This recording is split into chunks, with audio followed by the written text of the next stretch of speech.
Across the South Coast, live from Solent University, you're listening to Solent Sports News. Good afternoon, it's 2 o'clock. I'm Josh Cole and these are your Solent Sports News headlines. Southampton have had a player called up to the England squad despite sitting last in the Premier League. Goalkeeper Aaron Ramsdale was selected for the Three Lions and he begins training today with the team as they prepare for their World Cup qualifiers. He hopes to impress new boss Thomas Tuchel and make his 6th England cap this coming Friday. Someone who is also training today after his memorable week is Newcastle defender Dan Burn. Burn says he was surprised to get a call from England manager Thomas Tuchel late on Thursday. He said I was very unprofessional for not being in bed for 10 o'clock, so I apologise for that. And then he said that had been ringing everyone who hadn't made the squad, so again I didn't think I was making it, and he just said he needed to sort of end the day on a good note and that he wanted us to be in the squad. Current USA head coach Mauricio Pochettino has revealed he'd love to make a return to a former club.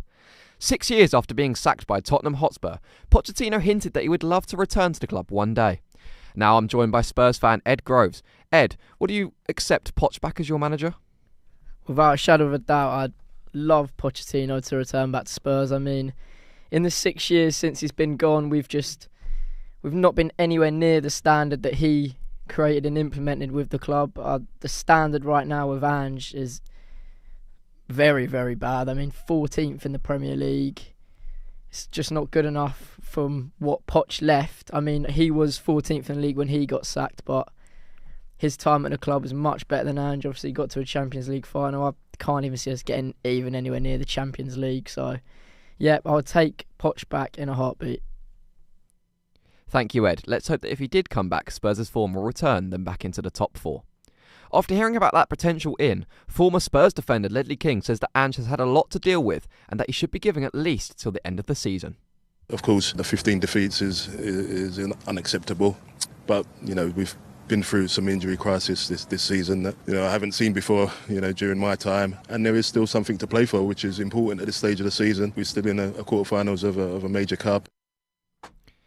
In women's football, 2 English sides would have played each other 4 times in 13 days. Manchester City and Chelsea will face each other in the quarter-final of the Champions League tomorrow night. But the London side, having just won the Women's League Cup against City, then play home and away in the Champions League, sandwiched with a league fixture in between. Today, Police Scotland confirmed that a report has been received in relation to an incident with a Rangers midfielder and Celtic fans. Václav Černý ran past the home supporters after his side scored an 88th minute winner, spraying them with water. In darts, a Hampshire local made it to his first PDC final yesterday. Adam Lipscomb was defeated by Gary Anderson 8-3 in legs in Germany. This was just his 8th tournament since he was handed his tour card at the start of the year. He will be looking to better this result with a win later today. In golf, Rory McIlroy will have one eye on next month's Masters tournament in Augusta after winning the Players' Championship. The Northern Irishman secured his 28th PGA victory of his career after beating JJ Spawn in a 3-hole playoff. The 35-year-old was happy with his victory. Unbelievably proud. I went home last night thinking that I should have had this and be going home, but I reset and I made the swings I needed to today, and tough conditions, and really happy to get it done. In tennis, a video shows a Polish player swiping angrily at a ball thrown to her by a ball boy. Iga Swiatek has revealed she is not proud of the way she took out her frustration on a ball boy during her Indian Wells semi-final loss to Mira Andreeva. She later apologised on social media. This April, a British marathon is expected to break world records for participants. London is looking to surpass the current record, which was set by New York in November. 56,000 racers are expected to run, exceeding the 55,500 placed by the Americans.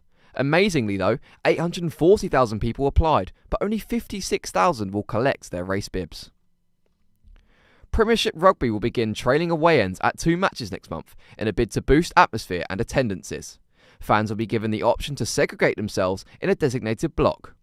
The league's governing bodies say they are taking advice from players who relish playing in front of a vibrant atmosphere.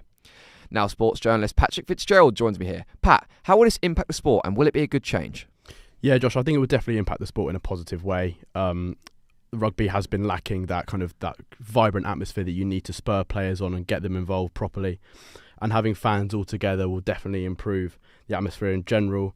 And if the trial goes well, I'm sure we'll move it to international matches for Six Nations, for the Autumn Internationals, and then the World Cup in the future.